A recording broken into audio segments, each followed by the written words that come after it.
नमस्कार,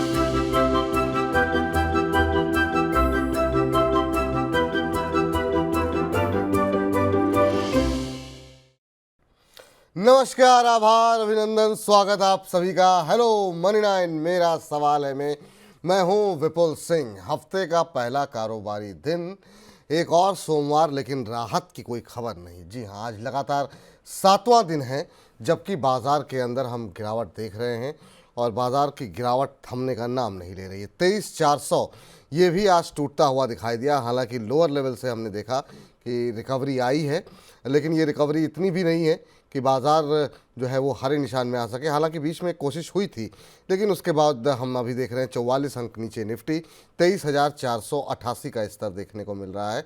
advance decline ratio की बात करें तो 1517 शेयर ऐसे हैं जो कि गिरावट के साथ कामकाज कर रहे हैं। 1121 शेयरों में मजबूती देखने को मिल रही है और आज की गिरावट को लीड कर रहा है आईटी शेयर, जहां पर कि हम ठीक ठाक गिरावट इस समय आते हुए देख रहे हैं। इन्फोसिस, टीसीएस, विप्रो, इन सभी में जो है गिरावट देखने को मिल रही है। रिकवरी कहाँ है? मेटल के अंदर देखने को मिल रही है। क्यों ये मेटल के अंदर रिकवरी है, इस पर भी बातचीत करेंगे। आईटी के ऊपर भी बातचीत करेंगे, खासतौर से आपके पोर्टफोलियो में जो लगातार गिरावट आ रही है इसके ऊपर भी बातचीत होगी। और बड़ा सवाल वहीं का वही है कि आखिर में रिकवरी आएगी तो आएगी कहाँ से, आखिर में सपोर्ट बाज़ार में कहाँ बनेगा, ये ब्लडबाथ जो है वो कहाँ तक जो है बाज़ार को लेकर के नीचे की तरफ जाएगा। 1.25 लाख करोड़ से ऊपर की बिकवाली एफआईज की तरफ से हो चुकी है और कितनी बिकवाली बाकी है, इन तमाम सवालों के जवाब तराशेंगे और क्या इस हफ्ते रिकवरी आएगी इस पर भी बात करेंगे। लेकिन जो है आज के मेहमान से हम आपको सबसे पहले रूबरू करा देते हैं। हमारे साथ प्रशांत तापसे जी मौजूद हैं, सीनियर वीपी मेहता इक्विटीज़ के। प्रशांत जी, सबसे पहले तो कार्यक्रम में बहुत बहुत स्वागत है आपका। पिछली बार अभी कुछ दिन पहले ही आपसे मुलाकात हुई थी और तब से लेकर अब तक बाज़ार में बहुत कुछ बदला नहीं है, बल्कि दर्द लोगों का और बढ़ता हुआ दिखाई दे रहा है। आप कैसे देख रहे हैं सर? आज 7वां दिन है लगातार गिरावट का, ये आखिर में बाज़ार की गिरावट थमती कहाँ दिखाई देगी आपको? नहीं, जो रीजंस है लास्ट वीक से भी सेम रीजंस निकल रहे हैं, आज भी सेम रीजंस निकल रहे हैं। ग्लोबल सेंटिमेंट्स बहुत स्टेबल है। अभी लोकल सेंटिमेंट्स में आप देखो, हमने अभी just Q Q Q two के अर्निंग्स कंप्लीट किए हैं। ऑलमोस्ट सब जो दिग्गज कंपनियों के रिजल्ट आ चुके हैं। अगर उसको हम एनालाइज करते हैं तो वहां पे मार्जिन में दबाव है, तो जी which was not expected in the markets. मतलब जिस तरीके से इंडियन मार्केट्स ग्रोथ स्टोरी लेके जा रहा था, वहां पे दिग्गज कंपनियों में मार्जिन में प्रेशर आएगा, ये एक्सपेक्टेशन मार्केट्स में नहीं था। आप देखो, बजाज ऑटो देखो, नेस्ले देखो, डीमार्ट देखो, बजाज फाइनेंस देखो, जहाँ पे हाई कंज्यूमर ड्रिवन बिजनेसेस है, वहां पे भी आपको मार्जिन प्रेशर दिख रहा है। और मैनेजमेंट कमेंट्री भी कुछ ठीक ठाक नहीं है। वो उन लोगों ने भी डिक्लेयर किया हुआ है कि इस बार का जो फेस्टिवल सीजन है, जो गणपति फेस्टिवल से चालू हुआ था, वहां से इनको सेल्स में दिक्कत आनी चालू हो चुकी है। इवन रियल एस्टेट स्टॉक्स देखो, वहां पे भी बहुत हाई ऑलमोस्ट 10-15% का गिरावट गिरावट दिख रहे हैं हम लोग। जहाँ पे इंटरेस्ट रेट का कट का भी एक्सपेक्टेशन था दिसंबर के मीटिंग में, उसको भी अभी खारिज किया गया है और उसको जनवरी में लिया गया है। तो ओवरऑल सेंटिमेंट्स जो ग्लोबली हो या लोकली हो, sentiments remain same, which is negative. Time being retail investors थोड़ा सा फूक फूक के छाछ पी रहा है और सोच रहा है कि मैं अभी ये लेवल पे एंट्री करूं कि ना करूं। मुझे लगता है टेक्निकल्स में अभी भी नेगेटिविटी है, ओवरसोल्ड जाने की कोशिश कर रहा है। वहां से एक सेंटिमेंटल बाई बाई पुशबैक भी आ रहा है, बट यस, सस्टेन हो नहीं पा रहा है। जी, बिल्कुल सही कह रहे हैं सर आप। इस बीच बड़ी संख्या में लोग आपसे जुड़ना चाह रहे हैं, प्रश्न पूछना चाह रहे हैं, तो उम्मीद करते हैं कि उनके प्रश्नों के निदान आप कर पाएँ और इस समय ख़ास तौर से उनको एक ढाढ़स, एक जो है एक भरोसे की आवश्यकता है, वो आपसे मिल पाए। रघुराम कुशवाहा जी के प्रश्न के साथ शुरुआत करते हैं और वो एवरेज करना चाह रहे हैं सर एमओआईएल पे। कह रहे हैं क्या मुझे अब एमओआईएल पे एवरेज करना चाहिए? ये बहुत लोगों के सवाल हैं। हायर लेवल पे जो लोग पीएसयूज में फंसे हुए हैं वो सब लोग जान रहे हैं कि आखिर जानना चाह रहे हैं कि अब एवरेज करें या ना करें, करें तो अभी के लेवल सही हैं या और नीचे जाएगा। अभी 295 के आसपास चल रहा है। हालांकि हमें ये नहीं पता कि इनकी खरीद का भाव क्या है। पिछले 5 दिन में 6-7% के आसपास का करेक्शन यहाँ पर देखने को मिला है। एक महीने में 20% टूटा है शेयर। अभी क्या सही लेवल है एवरेज करने के लिए, या आपको लगता है कि अभी थोड़ा वेट करना चाहिए? सर, पीएसयू सेक्टर में थोड़ा हम लोग ध्यान देते हैं, थोड़ा एनालाइज करते हैं कि लास्ट 2 साल से PSU sector almost double kind of return दे चुका था। बट जिस तरीके से Q1 अर्निंग्स और Q2 अर्निंग्स अभी पीएसयू के आ चुके हैं, वहां से लग रहा है कि यहाँ से अभी ज्यादा अपसाइड हमें लग नहीं रहा है। प्लस जो सेलिंग प्रेशर है एफआईएस का हो या डीआईएस का हो, वहां पे पीएसयू सेगमेंट में ज्यादा लिख रहा है मेरे को। मुझे नहीं लगता है कि यहाँ पे उसको एवरेज करना चाहिए। स्टॉक अभी भी नेगेटिव जाने की कोशिश करेगा। 260 270 के रेंज में जाने की चांसेस ज्यादा लग रहा है मुझे। एमओएल वहां पे वो लोग थोड़ा रिस्क ले सकते हैं एवरेज आउट करने के लिए, बट टाइम भी शायद ये स्टॉक को टच नहीं करना चाहिए। Don't average it right now, wait and watch for some more time. ठीक है, चलिए इस बीच चलते हैं अगली दर्शक जो हमारे हैं वो हैं सुनीता पांडे जी। कह रही हैं कि hi Vipul sir, I am big fan of you. Thank you ma'am, बहुत बहुत धन्यवाद आपका कि आप कार्यक्रम को और इस कार्यक्रम को पसंद करती हैं। ऑयल इंडिया के ऊपर व्यू जानना चाह रही हैं सर। इन्होंने 545 पे ले रखा है ऑयल इंडिया का शेयर, और ये जानना चाह रही हैं कि अभी मुझे क्या करना चाहिए। और इनके पास 100 शेयर मौजूद हैं, 545 पे ले रखा है। नज़रिया इन्होंने बताया नहीं है कि कितना लंबा इनका नज़रिया है, लॉन्ग टर्म है, शॉर्ट टर्म है। अभी 474 के आसपास चल रहा है, नुकसान में है। 545 की इनकी खरीद है sir. I think wait and watch ही करना चाहिए। टेक्निकली ट्रेंड नेगेटिव है, फंडामेंटली सेलिंग प्रेशर है। उसके रिजल्ट्स भी आप देखो उतने कुछ खास आए नहीं थे, तो मुझे लगता है ट्रेंड नेगेटिव ही रहेगा। ये oil India, oil and gas ऐसा सेक्टर है जहां पे आपको हमेशा लॉन्ग टर्म व्यू रखना चाहिए। शॉर्ट टर्म में आप देखो बहुत वोलेटाइल होता है। आज सुबह ही आपने देखा होगा गैस कंपनियों के लिए कितना बड़ा नेगेटिव न्यूज आया, जहां पे आईजीएल, जीजीएल और एमजीएल 10 15 20% तक नेगेटिव आ चुके। तो ऑयल एंड गैस के लिए हमेशा शॉर्ट टर्म व्यू मत रखो, इस पे लॉन्ग टर्म व्यू रखना चाहिए। अगर अगर लॉन्ग टर्म व्यू है, ऑलरेडी पोजीशन ले चुके हैं, तो एवरेज आउट करने के लिए राइट टाइम रहेगा, राइट रेट रहेगा 450 के आसपास। अगर वो रेट आगे जाके थोड़े दिनों में आता है तो वहां पे एक थोड़ा सा second slot of average rating out कर सकते हो। ठीक है सर। इस बीच प्रवीण गुप्ता जी कह रहे हैं विपुल जी, तापसे जी, जय श्री राम। आपको भी जय श्री राम सर। कह रहे हैं विपुल जी, मार्केट पीक पे था तब हम साथ में थे, आज निचले स्तर पर है तब भी हम साथ में हैं, लेकिन कई एक्सपर्ट आपके गायब हो गए। कोई बात नहीं, गायब कोई नहीं हुआ है सर। कुछ लोगों के अपने निजी कारण भी होते हैं। सीडीएसएल को लेकर के इनका प्रश्न है सर। 21 शेयर लिए हुए हैं, 767 के ऊपर इनकी खरीद है। अभी अगर हम देखें तो जो भाव देखने को मिल रहा है 1503 का है। 2% के आसपास की तेज़ी आज देखने को मिल रही है, लेकिन इन्होंने 767 पे ले रखा है। तो ये अच्छी बात है सर कि इनको अभी भी पैसे इनके डबल हो रहे हैं। नज़रिया इनका लंबा है, कह रहे हैं कि और ऐड कर सकते हैं क्या क्या सीडीएसएल के शेयर को और ऐड करना चाहिए, या फिर आपको लग रहा है कि इनके पैसे डबल हो रहे हैं तो एक बार के लिए प्रॉफिट थोड़ा बुक करना चाहिए?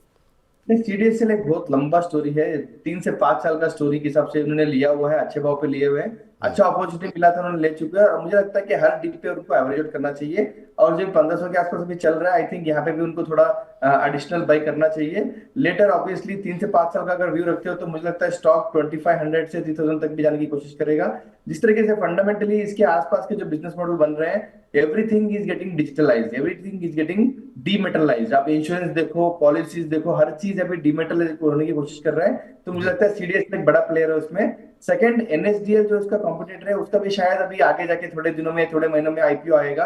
तो मुझे लगता है कि उसकी वैल्यूएशन और इसकी वैल्यूएशन में जमीन आसमान का फर्क है। और जिस तरीके से एनएसडीएल अपना वैल्यूएशन मैच करने की कोशिश करेगा, तो सीडीएसएल उसके ऊपर प्रीमियम उसको लेने की कोशिश करेगा। तो दिस इज अपॉर्चुनिटी। 1500 के आसपास उन्होंने ऑलरेडी 700 में ले चुके हैं, 1500 में भी अब ले सकते हैं। और दूसरे जो व्यूवर्स हैं उनको भी अगर अपॉर्चुनिटी कैचअप करना है तो मुझे लगता है ये राइट भाव है लेने के लिए। ठीक है सर। तो ये राय जो है सीडीएसएल पर निकल करके आती हुई हमारे साथ इस बीच विजय प्रजापति जी का प्रश्न आया है, और इन्होंने 5-6 स्टॉक्स भेज दिए हैं सर। सब पे तो बातचीत नहीं हो पाएगी विजय प्रजापति जी, लेकिन हाँ कह रहे हैं कि एक साल का लक्ष्य ये जानना चाह रहे हैं, जिसमें इन्होंने आईओसी, आईआरएफसी, एनएचपीसी, सुजलॉन, इन सब के और भी 1-2 शेयर नाम लिए हुए हैं। लेकिन आपका बातचीत कर लेते हैं आईआरएफसी और एनएचपीसी को लेकर के कि इसमें अभी 1 साल का अगर व्यू है तो क्या करना चाहिए, क्योंकि काफ़ी ज़्यादा सवाल इसको लेकर के हमारे पास हैं। पहले आईआरएफसी से शुरू करते हैं सर। रेलवे पे जिन लोग अब 1 क्वार्टर 1.5 क्वार्टर से वेट कर रहे हैं रिकवरी की, क्या 6-8 महीने साल भर में उन्हें और वेट करना चाहिए या एक बार के लिए लॉस अब बुक करना चाहिए? बहुत अच्छे रिटर्न दिए, लेकिन अब पीक पे आने के बाद से बहुत लोग पीक पे फंसे हुए हैं और लोग अब परेशान हो रहे हैं। क्या एक बार के लिए लॉस बुक करके निकल जाएं, या फिर आपको लगता है कि एक रिकवरी आएगी? यहाँ पर आपकी उम्मीदें क्या हैं आईआरएफसी, आरवीएनएल जैसे शेयरों से? क्या करना चाहिए जो लोग रेलवे में फंसे हुए हैं? देखो, रेलवे एज ए स्टोरी बहुत फास्ट रन अप हो चुका है लास्ट 1 साल में। अगर आपका स्टोरी अभी से सोच रहे हो तो यहाँ से एक डिसेंट रैली आ सकता है, बट अगेन 1 और 2 इयर्स के स्टोरी के हिसाब से। मुझे लगता है आईआरएफसी एक ऐसा स्टॉक है जहाँ पे पूरे इंडस्ट्री का जो रेलवे इंफ्रास्ट्रक्चर जो अलोकेशन गवर्नमेंट कर रहा है, यहाँ पे ऑलमोस्ट 60-70% जो फंडिंग है वो आईआरएफसी से होने वाला है। मुझे लगता है कि इसको होल्ड करना चाहिए, ये लेवल पे भी ऐड करना चाहिए और एवरी डिप पे भी ऐड करना चाहिए। साल भर का टारगेट मेरे लिए 160-175 के आसपास लग रहा है। अगर वो चीज मीडियम टर्म में आ जाएगा तो मुझे लगता है 200 का भी टारगेट मुझे लगता है साल भर के ऊपर के लिए आ सकता है। आरवीएनएल यस, बहुत high quality railway stock company है, फंडामेंटली बहुत स्ट्रांग है। जिस तरीके से रेलवे का जो आगे जाके प्लान है इंफ्रास्ट्रक्चर डेवलपमेंट के लिए, मुझे लगता है आरवीएनएल एक बड़ा प्लेयर रहेगा उसमें कंट्रीब्यूट करने के लिए। But the story is again 1 to 2 years। 1 और 2 क्वार्टर्स में कुछ होने वाला है नहीं, बिकॉज Q1 के रिजल्ट आप देखोगे, Q2 के रिजल्ट देखोगे, कुछ खास हुआ नहीं है। तो साल भर के व्यू के यहाँ से आप लेना चाहते हो तो भी ले सकते हो और 2 साल के लिए वेट भी कर सकते हो। मेरा टारगेट आईआरएफसी 200 के आसपास है। ठीक है सर। तो ये आईआरएफसी आरवीएनएल पे जो है आपको राय मिल गई होगी विजय जी। और दूसरा प्रश्न इनका था एनएचपीसी को लेकर के। एनएचपीसी ने लंबा कंसोलिडेशन दिखाया है सर, और जो है पहले 90 से 100 के बीच में, फिर ये 90 के नीचे फिसला, फिर 80 के नीचे फिसला। अभी क्या करें? पावर सेक्टर पे लोग काफ़ी बुलिश थे, उस उम्मीद में लोगों की पोजीशन अभी भी बनी हुई है। बहुत सारे एनालिस्ट ऐसे हैं जो कह रहे हैं कि निकल जाना चाहिए। अब क्या, अभी क्या करें? जब लॉस बढ़ जाता है तो लोग निकलने से भी थोड़ा सा हिचकिचाते हैं, लॉस बुक नहीं होता है। आपका सजेशन क्या रहेगा एनएचपीसी को लेकर के 78 के आसपास, जिनके पास 90 प्लस 100 के आसपास ये शेयर पड़े हुए हैं? देखो सर, मुझे लगता है पावर एज ए सेक्टर बहुत लंबा स्टोरी है, ये 1-2 साल के हिसाब से भी देखना नहीं चाहिए। और जो इन्वेस्टर ने जो क्या किया है, इन्वेस्टेबल स्टॉक में ट्रेडिंग करते हैं और ट्रेडिंग स्टॉक्स में इन्वेस्ट कर देते हैं। मुझे लगता है एनएचपीसी एक 5 से 10 साल का अगर कोई पावर स्टोरी अगर अक्यूमुलेट करना है तो उसमें डाल सकते हैं। बट ऑलरेडी इन्होंने ले चुका है 90 के आसपास, जैसे आप बता रहे हो। मुझे लगता है कि डाउनसाइड यहाँ से बहुत लिमिटेड है, बट यस एक स्टॉप लॉस मेंटेन करना चाहिए 72 या 70 के आसपास। देखो ऑलरेडी गिर चुका है, लॉस हो चुका है, मार्केट भी गिर चुका है, मतलब मार्केट भी गिरा है, स्टॉक भी गिरा है, सेक्टर भी अंडर परफॉर्म है, तो ठीक है, we can hold this stock. अगर मार्केट परफॉर्म कर रहा है और एनएचपीसी अगर अंडर परफॉर्म कर रहा है तो हम लोग एक राय ले सकते हैं, एक स्टॉप लॉस मेंटेन कर सकते हैं। मुझे लगता है अगर 6 से 12 महीने के अंदर मार्केट्स भी रिकवरी करता है तो मुझे वो लगता है उनका कॉस्ट ऑफ इन्वेस्टमेंट भी मिल सकता है और थोड़ा बहुत प्रॉफिट भी मिल सकता है। तो 90 से 100 का टारगेट मान के होल्ड करना चाहिए, 70-72 के स्टॉप लॉस के हिसाब से होल्ड करना चाहिए। होल्ड करने की ही सलाह सर आपको है यहाँ पर, तो अभी घबराने की आवश्यकता नहीं है। अगला प्रश्न लेते हैं पवन कौशिक जी का। पवन जी का सेक्टर को लेकर के सवाल है, कह रहे हैं कि सर आपका व्यू क्या है, your view regarding defence sector for long time. लंबी अवधि के लिए नज़रिया जानना चाह रहे हैं डिफेंस को लेकर के। और अच्छा किया इन्होंने ये सवाल कर लिया, क्योंकि मुझे पता है कि अभी जैसे हो सकता है कुछ सवाल आए भी हों, कुछ सवाल आएंगे। डेली जो है हमारे पास काफ़ी सवाल आ रहे हैं डिफेंस को लेकर के कि क्या ये स्टोरी ख़त्म हो गई है। जैसा अभी आपने कहा कि लॉन्ग टर्म की स्टोरी जो है होनी चाहिए पावर को लेकर के, एनएचपीसी को लेकर के। डिफेंस को लेकर क्या व्यू होना चाहिए? इसमें कुछ एक रिजल्ट्स अच्छे आए, कुछ एक उतने अच्छे नहीं रहे। मझगांव अभी हम देख रहे हैं 4000 के आसपास 3995 का लेवल देखने को मिल रहा है। एचएल में काफ़ी लोगों की पोजीशन है, यहाँ पर हम देख रहे हैं करीब 4119 4120 के आसपास का लेवल देखने को मिल रहा है। बीच में एक अच्छी रैली आई थी, एससीआई के रिजल्ट अच्छे रहे थे तो ये भी, इसमें भी काफ़ी तेज़ उछाल आया था। आप अपने क्लाइंट्स को क्या व्यू दे रहे हैं सर डिफेंस को लेकर के, और जिनकी पोजीशन फंसी हुई है? देखो जिस तरीके से Q1 अर्निंग्स को अगर Q2 अर्निंग्स को एनालाइज किया जाएगा तो मुझे लगता है प्राइस एक्शन जो डिस्काउंट हुआ है अभी ऑलमोस्ट नियर टू बॉटम है, यहाँ से खराब होने की चांसेस बहुत ही कम लग रहा है। साइमल्टेनियसली मार्केट ने भी उसको प्रेशर दिया है नीचे आने के लिए। मुझे लगता है यहाँ से बाउंस बैक आना चाहिए। आगे जाके 3 to 6 months that is 2 quarters का अगर व्यू किसी को लेना है तो यहाँ से अकुमुलेशन करना चालू करना चाहिए। बट पूरा इंडस्ट्री में 2-3 ऐसे स्टॉक्स है जो मुझे पसंदीदा है। एक तो मेजगॉन स्टॉक अच्छा लग रहा है मुझे, और HAL, ये दोनों ही स्टॉक मुझे लगता है डिफेंस में लेना चाहिए, जहाँ पे फंडामेंटली बहुत स्ट्रांग है और ऑर्डर बुक बहुत हाई है जो विजिबिलिटी दिखाता है 5 से 10 साल के लिए। तो मुझे लगता है 2 ही स्टॉक्स में ज्यादा मैं फोकस करना चाहता हूँ। Overall sector yes it's a defence sector for a whole country, और ग्लोबली आजकल जो इतने जियोपॉलिटिकल टेंशन चल रहे हैं तो every country is going to deploy और allocate more to defence. Indian industry पहले तो सिर्फ अपने डोमेस्टिक डिमांड के लिए सप्लाई कर रहा था, बट गवर्नमेंट ऑफ इंडिया ने इतने हाई कैपेसिटीज बिल्डअप किए हुए हैं तो अभी एक्सपोर्ट ओरिएंटेड बिजनेस मॉडल भी सोच रहा है, जहां पे HAL is a high growth sector. HAL में जो बिजनेस मॉडल है, मुझे लगता है कि एक्सपोर्ट के लिए बहुत ही अग्रेसिव मोमेंटम आएगा इसमें। तो मुझे लगता है कि HAL as a export story in defence, one should start accumulating in these levels. But again, the story is not for 1 or 2 quarters, story is good for accumulating the stock in next 1 or 2 quarters। But इसका view साल भर के ऊपर ही लगना चाहिए। साल भर के व्यू के लिहाज से आप एक्यूमुलेट कर सकते हैं। दो शेयर जो अच्छे लग रहे हैं प्रशांत जी को, उसमें उन्होंने नाम बताया HAL का, उसमें नाम बताया मझगांव डॉक का। यही दो नाम बताए हैं सर आपने ना? Yes yes, right. ठीक सर। चलिए मोहित जी से बातचीत कर लेते हैं, फोन लाइन पे हमारे साथ जुड़ चुके हैं।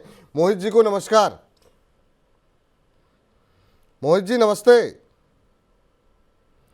लगता है मोहित जी तक हमारी आवाज़ नहीं पहुंच पा रही है। कोई बात नहीं, मोहित जी का सवाल जरा स्क्रीन पर ले आइए। उन्होंने हमें प्रश्न भेजा है तो उनका सवाल डिस्कस कर लेते हैं।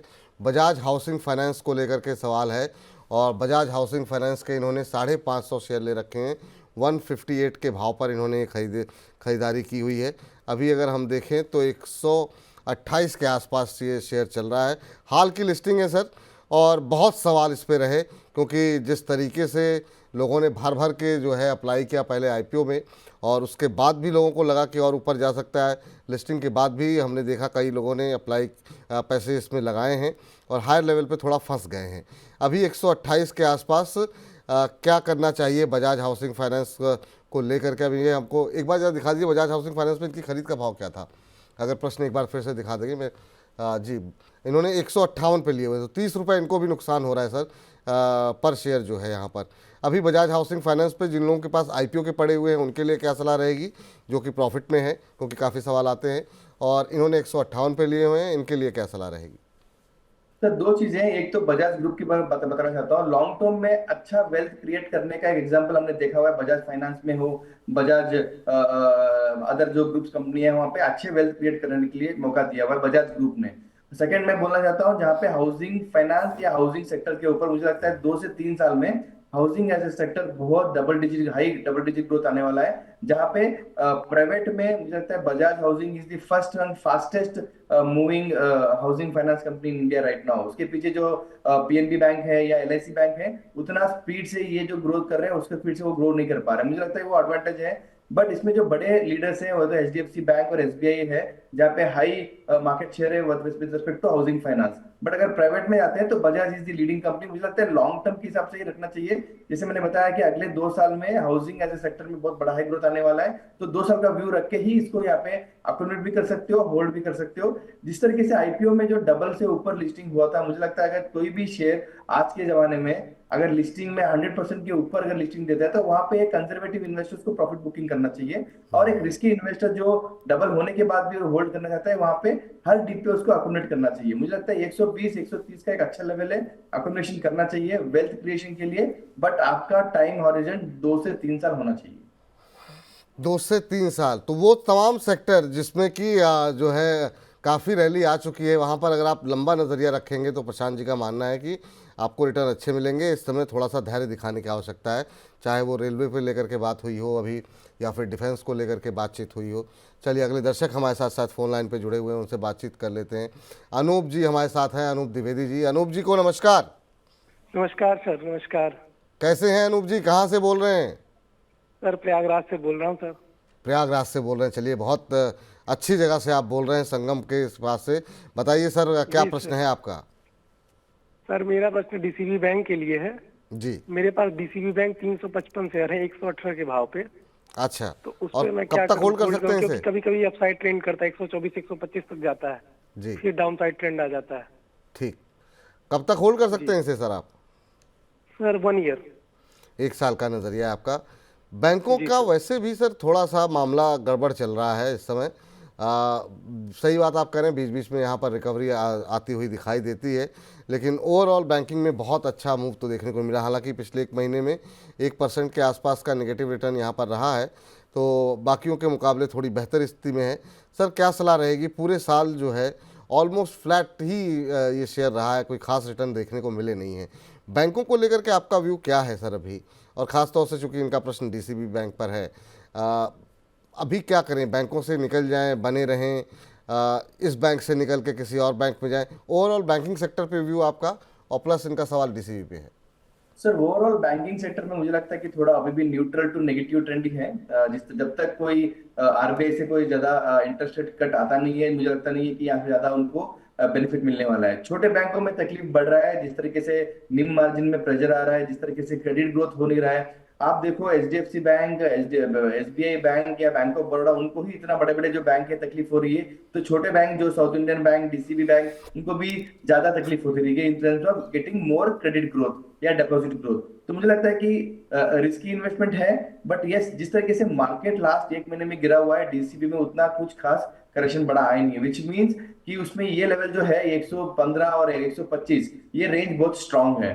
अगर इन्वेस्टर थोड़ा सा अगर 6 महीने के ऊपर का अगर यहाँ से व्यू रखता है, तो मुझे लगता है कि 125 के क्लोजिंग के बाद ये स्टॉक में अच्छी रैली आ सकती है। बट यस मार्केट थोड़ा सपोर्ट करना चाहिए, मार्केट भी एक अच्छे पॉजिटिव रैली में होना चाहिए। अगर बेस्ट केस सिनेरियो मुझे लगता है कि मार्च या अप्रैल तक अगर मेरा टारगेट अगर मान के जाते हो, तो 140 can be a best case scenario target, but yes it has to close above 125 and hold.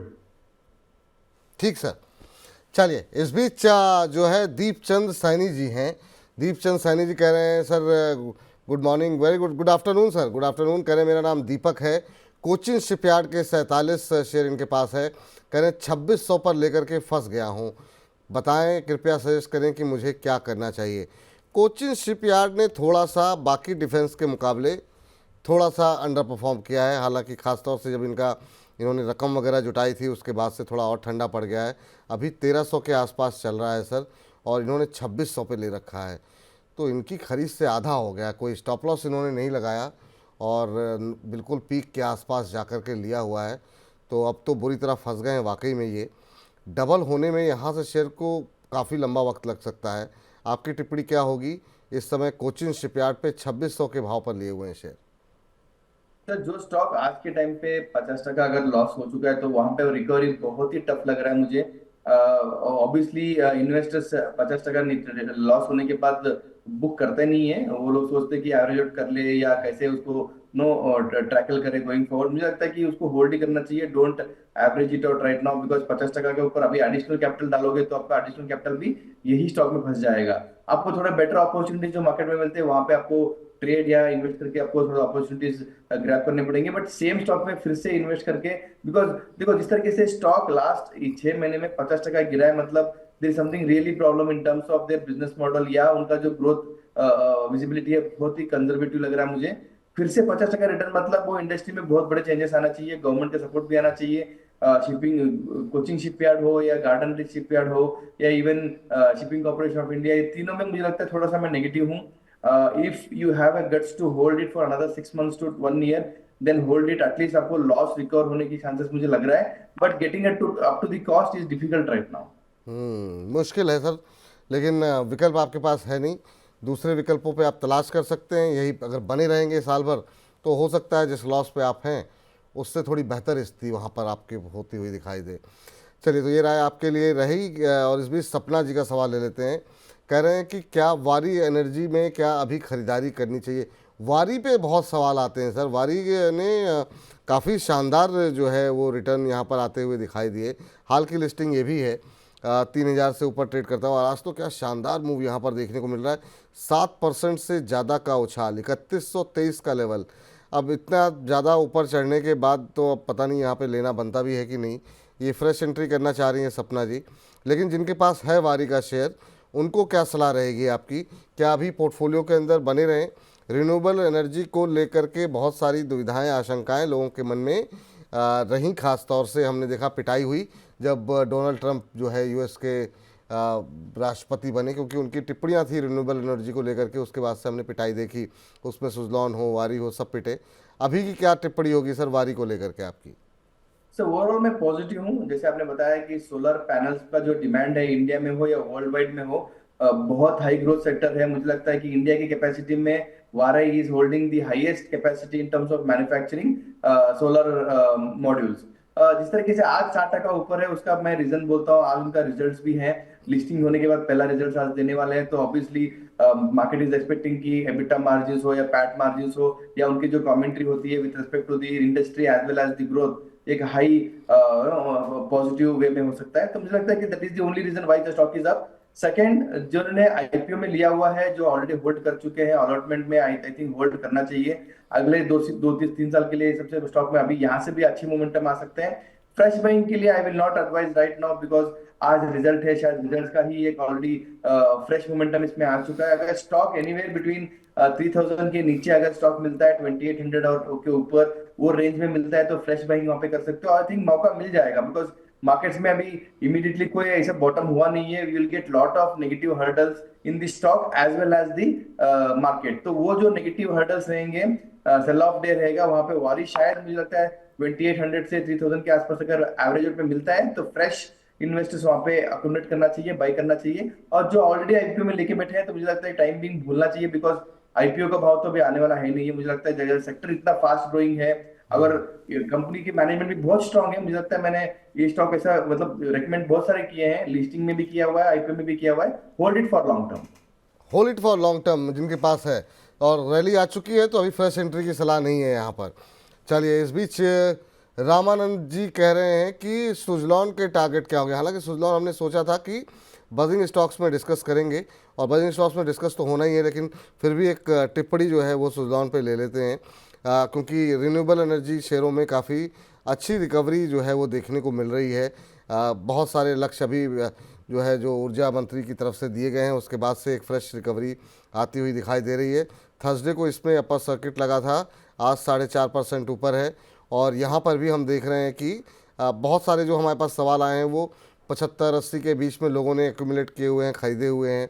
86 के आसपास का इसका हाई था, वहाँ से फिसलना शुरू किया, फिर 60 के भी नीचे गया। आज की रिकवरी कैसे देख रहे हैं सर सुजलॉन एनर्जी की, और आपकी टिप्पणी क्या होगी सुजलॉन एनर्जी को लेकर के? कंपनी ने अपने नतीजों के माध्यम से प्रूव किया है अपने आप को। आई थिंक यस, जो आपने स्टोरी बताया था डोनाल्ड ट्रम्प साहब का, जो विक्ट्री स्पीच था, वहां पे उन्होंने बोला कि रिन्यूएबल एनर्जी पे बहुत सारे नो कंडीशंस लाएंगे, और उनके एक्सपोर्ट ओरिएंटेड बिजनेस जो इंडिया के लिए वो थोड़ा सा अंडर प्रेशर में आ सकता है। बट मुझे लगता है कि जिस तरीके से वर्ल्ड वाइज जो विंड एनर्जी के लिए जो डिमांड है, उसके लिए Suzlon is ready. US is not only market, बस यूएस के लिए भी हम लोग 17-18% उनके बिजनेस सेगमेंट में यूएस के लिए जाता है, थोड़ा वो प्रेशर में आ जाता है। वही रीजन से स्टॉक 75 से लेके 655 तक हो चुका था। बट जिस तरीके से इंडिया में इतना डिमांड है, एशिया में इतना डिमांड है, मुझे लगता है कि it will be covered up with other countries. तो 55 to 60 was a good level to start. I think मुझे ये लेवल पे भी अच्छा अकोमोडेट कर सकते हो। Target is 3 digit, at least 100 rupees target मानना चाहिए, एटलीस्ट 6 महीने से 12 महीने के व्यू के हिसाब से। सेक्टर वाइज बहुत हाई फोकस्ड है। सुजलॉन का बैलेंस शीट भी अच्छा अभी रिकवर हो चुका है, वेल लिवरेज्ड है, क्लीन अप हो चुका है। मुझे लगता नहीं है कि ये उसमें वर्स्ट कोई केस सिनेरियो कुछ अभी है नहीं है उसमें। Because of selling pressure stock नीचे आ सकता है, but business wise I think it is rightly placed right now. जिस तरीके से गवर्नमेंट का भी फोकस है रिन्यूएबल एनर्जी के लिए, वो शायद हाइड्रो पे हो या रेलवे पे हो या मिस्टर विंड पे हो, तो मुझे लगता है कि Suzlon is a very good stock right now. अच्छे लेवल पे मिल रहा है और यहाँ पे अकोमोडेट करना चाहिए। ठीक सर। चलिए, इस बीच हमारे साथ था अगले दर्शक जो है वो जुड़ चुके हैं, और हमारे साथ अमित सिंह जी मौजूद हैं। अमित जी को नमस्कार। हेलो, नमस्कार अमित जी। नमस्ते सर। नमस्ते। नमस्कार सर, आपकी आवाज़ बहुत धीमी आ रही है, थोड़ा सा अगर हो सके तो अपनी आवाज़ में थोड़ा सा तेज अगर बोल सकें तो बड़ी मेहरबानी होगी जी। हेलो जी अमित जी।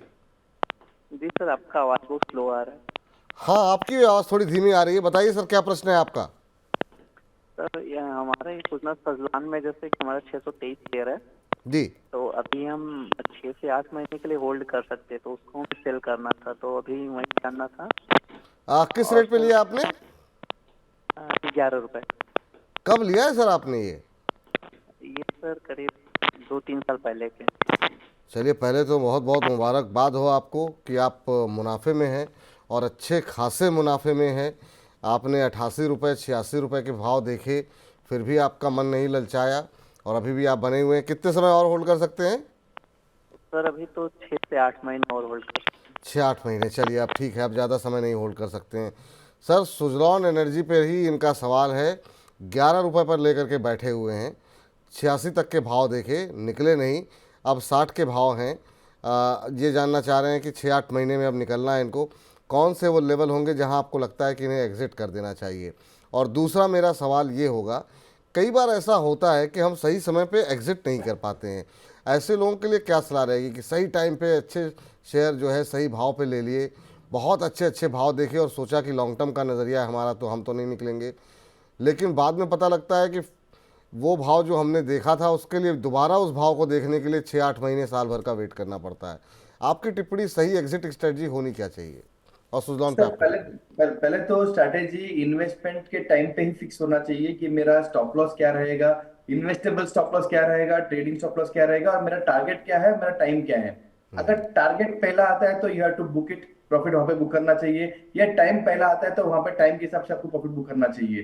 देखो जिस तरीके से बहुत सारे लोग देखते हैं कि मुझे 5 साल का व्यू है, टारगेट मेरा डबल है, तो शायद अगर वो डबल टारगेट 2 साल में आता है ना, तो वहां पे प्रॉफिट बुकिंग करना चाहिए। वहां पे आप फिर 5 साल के लिए वेट मत करो। तो मुझे लगता है कि इन्वेस्टमेंट करने से पहले ही आपका टारगेट्स हो, टाइम पीरियड हो, सब फिक्स हो जाना चाहिए, और उसके ऊपर डिसिप्लिन वे के अंदर एक्शन लेना चाहिए। कभी कभी जो डिसिप्लिन है वो तोड़ देते हैं लॉस में जब आता है तब। अब हमने सोचा था कि 10% लॉस हो जाता है तो मैं यहाँ से एग्जिट कर लूंगा, बट वो टाइम पे ना फंडामेंटल अच्छा है, लॉन्ग टर्म अच्छा है, ये सोच के ना स्टॉक में रह जाते हैं और स्टॉप लॉस बहुत बड़ा हो जाता है। तो you have to disciplinary take action whenever you get your targets achieved. अगर कोई स्टॉक डबल होता है शॉर्ट टर्म के लिए तो एक बार प्रॉफिट बुकिंग करना ही चाहिए, बिकॉज लॉन्ग टर्म का स्टोरी आपने शॉर्ट टर्म में डबल कर लिया तो it is a good way to book profits. देखो टारगेट प्राइस वाइज लगाना बहुत ही मुश्किल है।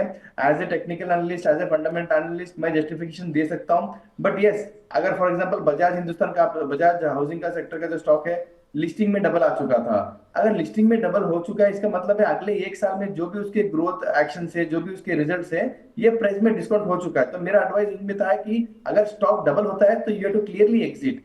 तो वैसे ही मैं बोल रहा हूँ सुजलॉन में मेरा टारगेट इसमें 75 to 80 है उनके लिए, बिकॉज उनको 6 महीने से 8 महीना ही रखना है। 75 to 80 रेंज अगर आता है तो मुझे लगता है वहां पे आपको प्रॉफिट बुकिंग करके यहाँ पे एग्जिट ले लीजिए। बट मेरा जो पर्सनल, मैं ऑलरेडी बोल चुका हूँ, मेरा टारगेट है साल भर के हिसाब से यहाँ से अगले दिवाली के अंदर आप होल्ड रखते हो तो 100-120 के आसपास सुजलॉन का भाव रहेगा।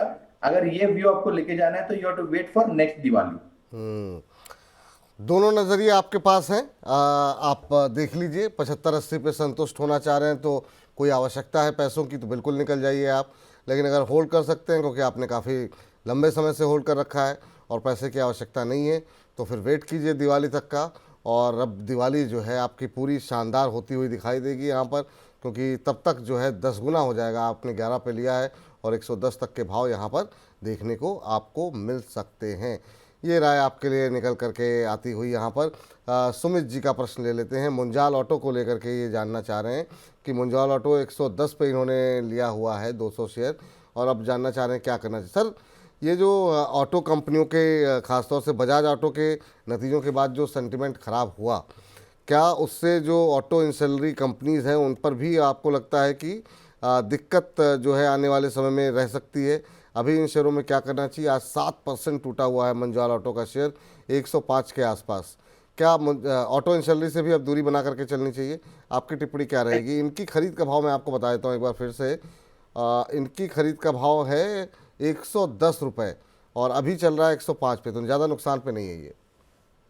सर यू राइटली सेड कि जिस तरीके से बजाज ऑटो ने अपना सेंटिमेंट्स थोड़ा सा खराब कर दिया है मार्केट्स में with respect to their comments on the auto industry two wheeler segment में, जहां पे सेल्स वॉल्यूम बहुत हाई था एक्सपेक्टेशन, बट उतना आया नहीं है। ऑब्वियसली उनके जो ऑटो एंसिलरी कंपनीज पे उनके भी सेल्स ग्रोथ पे मार्जिन में इफेक्ट करेगा, और हमने देखा भी है लास्ट एक महीने में 140 का 105 हो चुका है, आज भी 60 नीचे आ चुका है। मुझे लगता है कि सेक्टर में नेगेटिव ट्रेंड अभी भी है। डाउनसाइड में कितने लेवल तक आ सकता है ये बोलना मुश्किल है, बिकॉज Q3 के अर्निंग्स अपने को देखना पड़ेगा। सब बड़े बड़े जो दिग्गज टीवीएस हो, बजाज ऑटो हो, उनके सब मुझे नंबर्स देखने पड़ेंगे। But time being oversold position में जा चुका है, यहाँ पे सेलिंग प्रेशर बहुत है। मुझे लगता है थोड़ा सा अगर गट्स लेके इसको होल्ड करते हैं तो मुझे लगता है एक छोटा सा रिकवरी आ सकता है 120 तक। तो अगर 120 में आपको अगर प्रॉफिट हो या लॉस हो अगर बुक करना है तो एक लेवल रहेगा बुकिंग करने के लिए। Otherwise I think you can hold it, because 3 से 6 महीने में सेक्टर कैन रिवाइव अगेन। मुझे लगता है कि मार्च के अंदर फिर से बजाज ऑटो के नंबर्स हो, टीवीएस के नंबर्स हो, या कोई भी अदर ऑटो नंबर्स के हो, बेटर आने की कोशिश करेगा, तो स्टॉक फिर से ये 140 तक जाने की कोशिश करेगी। ठीक सर, आपने सर बजाज हाउसिंग फाइनेंस पे बात की है, अशोक राठौर जी हैं और भी बहुत सारे लोग हैं जो पीएनबी हाउसिंग फाइनेंस के ऊपर राय जानना चाह रहे हैं कि वहाँ क्या करें। क्या वहाँ पर भी आपका व्यू बजाज की जैसा ही है या वहाँ पर नज़रिया आपका अलग होगा? 3.5% नीचे है और हमारे जो दर्शक हैं उन्होंने हालांकि ये नहीं बताया कि उन्होंने किस भाव पे लिए हुए हैं, लेकिन जानना चाह रहे हैं कि इस पर व्यू अभी क्या है। क्या यहाँ पर भी बजाज हाउसिंग जैसा व्यू है या फिर एक अलग स्ट्रेटजी होनी चाहिए पीएनबी हाउसिंग फाइनेंस के लिए? देखो, मुझे अगर स्टॉक उन्होंने लिया नहीं है तो मेरा उनका एक एडवाइस अलग ही रहेगा। हाउसिंग सेक्टर में आपको अलोकेशन ऑफ फंड करना चाहिए, बट थोड़ा सा वेटेज मैं बोलता हूँ बजाज हाउसिंग को देना चाहिए या एचडीएफसी बैंक को या एसबीआई बैंक को देना चाहिए, जहाँ पे वो ऑलरेडी मार्केट लीडर है हाउसिंग फाइनेंस के लिए। पीएनबी फाइनेंस मुझे लगता है थोड़ा कंजर्वेटिव है, ग्रोथ हाई ग्रोथ लेके आता नहीं है। माने कि अगर बजाज हाउसिंग फाइनेंस का मार्केट हो या पीएनबी हाउसिंग के लिए हो, एलआईसी हाउसिंग के लिए, मार्केट रिमेन सेम, बट जो ग्रोथ ट्रेजेक्टरी है वो बजाज हाउसिंग फाइनेंस बहुत फास्ट लेके जा रहा है। 30 to 35% का एनुअल ग्रोथ लेके आ रहा है यूएम में। बट पीएनबी हो या एलआईसी हाउसिंग हो, वो मैक्सिमम 10 to 12% तक ही वो एनुअल यूएम ग्रोथ लेके आ रहा है। तो मुझे लगता है कि अगर पोजीशन लिया नहीं है तो kindly skip it and go for housing finance, Bajaj housing finance. If not ज्यादा कंजर्वेटिव हो, थोड़ा सा सेफ स्टॉक चाहिए, तो मुझे लगता है एचडीएफसी बैंक और एसबीआई में उनको अलोकेशन करना चाहिए। ठीक सर। इस बीच प्रतीक जी का सवाल ले लेते हैं। कह रहे हैं कि सर विप्रो के ऊपर ये राय जानना चाह रहे हैं और इन्होंने 550 के भाव पर लिया हुआ है।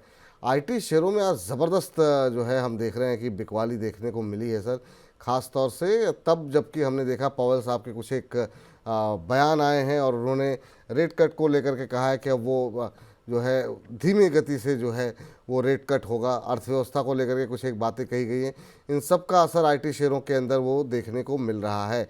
आप पॉवेल साहब के बयान को कैसे पढ़ पा रहे हैं अगर आपने देखा हो तो, और दूसरा आईटी शेयरों की इस पिटाई को कैसे देख रहे हैं? अब देखिए ज़्यादातर आईटी कंपनियों की जो राय आए है उसमें बहुत बड़ी हिस्सेदारी जो है वो अमेरिका से आती है। आप देख सकते हैं टीसीएस का जो है करीब 55 से 60% हिस्सा जो है दिग्गज कंपनियों का आता है। टीसीएस का करीब 29.1 अरब डॉलर आता है, इन्फोसिस का 18.6 अरब डॉलर, एचसीएल टेक 13.3 अरब डॉलर। विप्रो की बात करें अगर, जिन पर इस पर सवाल है, उसकी भी 10.8 अरब डॉलर की कमाई अमेरिका से आती है। टेक महिंद्रा की 6.2 अरब डॉलर, एलटीआई माइंट्री की 4.2 अरब डॉलर। और कल के बयान के बाद आज हम देख रहे हैं कि आईटी शेयरों में ज़बरदस्त बिकवाली आती हुई दिखाई दे रही है। विप्रो पे इनका प्रश्न है सर, क्या सलाह रहेगी आपकी? क्या आईटी शेयरों में अब इस समय डरने का समय है क्या?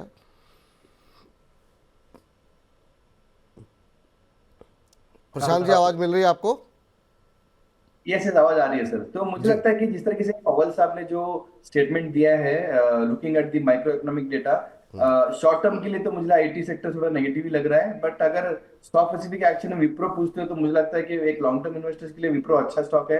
मुझे लगता है वो इंडेक्स से बाहर भी हो चुका है अभी। मुझे लगता है वेरी क्लियर लॉन्ग टर्म के लिए मुझे Wipro very conservative long term investors के लिए अच्छा लगता है। But time being very short term के लिए, मतलब मुझे लगता है दिसंबर या जनवरी तक मुझे लगता है कि स्टॉक्स थोड़े प्रेशर में रहेंगे। IT as a sector stock can come down up to 525 के आसपास, वो एक अच्छा लेवल रहेगा फिर से फ्रेश एंट्री मारने के लिए विप्रो में। बट अगर किसी को ट्रेडिंग अपॉर्चुनिटी लेना है, मुझे लगता है कि Infosys looks good at this opportunity. मुझे लगता है कि जिस सेलिंग प्रेशर में मुझे लगता है कि फर्स्ट जो पुल बैक आएगा वो इंफोसिस में आएगा। तो अगर ट्रेडिंग अपॉर्चुनिटी लेना है तो इंफोसिस में कर सकते हो। अगर विप्रो में ही व्यू लेना है तो मुझे लगता है लॉन्ग टर्म के लिए सबसे होल्ड ही है। Best level to buy would be near 525। Yogdeep ji का प्रश्न है जोमेटो को लेकर के। कह रहे हैं सर जोमेटो का लॉस बुक कर दिया था मैंने 260 रुपये में, 150 कब आएगा? अब कह रहे हैं कि 150 आएगा तो फिर दोबारा एंट्री करेंगे। 200 इन्होंने एक बार ये लॉस बुक कर चुके हैं, अब ये वेट कर रहे हैं कि 150 का रेट कब आएगा। क्या 150 तक का वेट करना चाहिए इस शेयर में, आपको लग रहा आएगा? क्योंकि रफ्तार तो पकड़ी हुई है जोमेटो ने काफ़ी शानदार, और ख़ास तौर से स्विगी के आईपीओ के बाद जो है हम देख रहे हैं लगातार अपडेट्स भी आ रही हैं और शेयर में अच्छी रफ्तार भी है। क्या 150 का वेट करना चाहिए इनको? देखो, वेट करते करते लोगों ने बहुत नुकसान किया है इंडियन मार्केट्स में कि मैं ये भाव पे आऊंगा तो ले लूंगा, ये भाव पे आऊंगा तो लूंगा। तो मुझे लगता है सेक्टर एक फास्टेस्ट ग्रोइंग सेक्टर है, इसमें फोमो इफेक्ट भी है, फियर ऑफ मिसिंग आउट। मुझे लगता है कि अगर आपको लाख रुपए डालना है तो मुझे लगता है कि 25-30% ये भाव पे ले लेना चाहिए, because fear of missing out का जो फैक्टर है वो बहुत बड़ा गेम है इंडियन मार्केट में राइट नाउ। अगर फिर से ये 240-250 तक आता है तो फिर और भी ऐड कर सकते हो, बिकॉज ये जो सेक्टर है मुझे लगता है अगले 2 साल के लिए एक मल्टीबैगर काइंड ऑफ स्टोरी भी बन सकता है। जोमेटो मेरे लिए टारगेट 350-400 के लिए भी लगता है साल 2 साल में। स्विगी जब ऑलरेडी अभी मार्केट में आ चुका है उसमें भी मुझे लगता है कि स्टॉक यहाँ से 500 तक भी जा सकता है स्विगी। तो मुझे लगता है अलोकेशन दोनों में करना चाहिए, you should not pick one.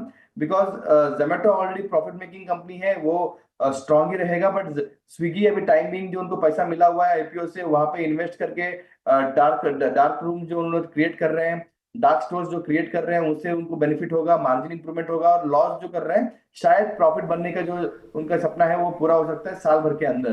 तो मुझे लगता है दोनों में इन्वेस्ट करना चाहिए, अलोकेशन करना चाहिए। Zomato as a story token में ये लेवल पे ले लेना चाहिए, don't wait for your targets नीचे में जो आने के लिए। अगर वो भाव आ जाता है कोई भी रीजन से, तो वहां पे डबल अक्यूमुलेट करना सकते हैं। ठीक सर। इस बीच सबिहा सैयद जी कह रहे हैं, Vipul sir please pick my question. ले लिया गया मैम।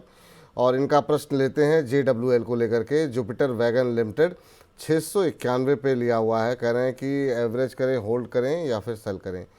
और जनवरी तक का ही व्यू है, जनवरी तक का व्यू। ये तो बड़ा छोटा व्यू है मैम, क्योंकि अभी जो मार्केट पे गिरावट थमेगी कहाँ यही नहीं पता है।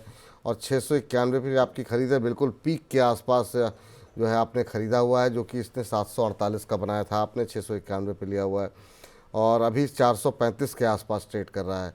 तो आपके भाव आने में क्या 1-2 महीने में आ जाएंगे, क्योंकि दिसंबर का महीना बाकी है खाली आपके लिए, आप जनवरी में एग्जिट करना चाह रही हैं। क्या सलाह रहेगी सर प्रशांत सर? जुपिटर वैगन काफ़ी अच्छे रिटर्न इसने भी दिए हैं जी। ऑलमोस्ट 40% डाउनसाइड है उनके बाइंग से। मुझे लगता है कि थोड़ा सा प्रेशर रहेगा इन टर्म्स ऑफ रिकवरी। मेरे लिए रिकवरी अगर मार्केट सपोर्ट करता है, मार्केट फिर से नए हाई तक आ सकता है, 25,000 26,000 निफ्टी आता है, तो ही ये स्टॉक में थोड़ा अच्छा मोमेंटम आ सकता है। Target can be 550 525 best case scenario. वहां पे आपका नुकसान शायद कम हो सकता है, वो लेवल पे आने के बाद सोचेंगे कि क्या करना चाहिए। But time being trend still negative, results भी कुछ खास नहीं थे। मुझे लगता है कि ये नेगेटिव ट्रेंड जारी रहेगा। बट ओनली मार्केट अगर रिकवर करता है तो ये लेवल यहाँ पे सस्टेन होगा और वहां से रिकवरी आने की कोशिश करेगा। टाइमिंग मेरा एडवाइजेबल रहेगा, don't average it right now, because मुझे लगता है नेगेटिविटी और भी बाकी है। आपके पास टाइम भी बहुत कम है, जनवरी तक की बोल रहे हो। जनवरी तक अगर बेस्ट केस सिनेरियो 500 525 तक भी आ सकता है, तो वहां पे आप लॉस बुक कर सकते हो। कॉस्ट आने का इमीडिएट तो कोई साइन लग नहीं रहा है।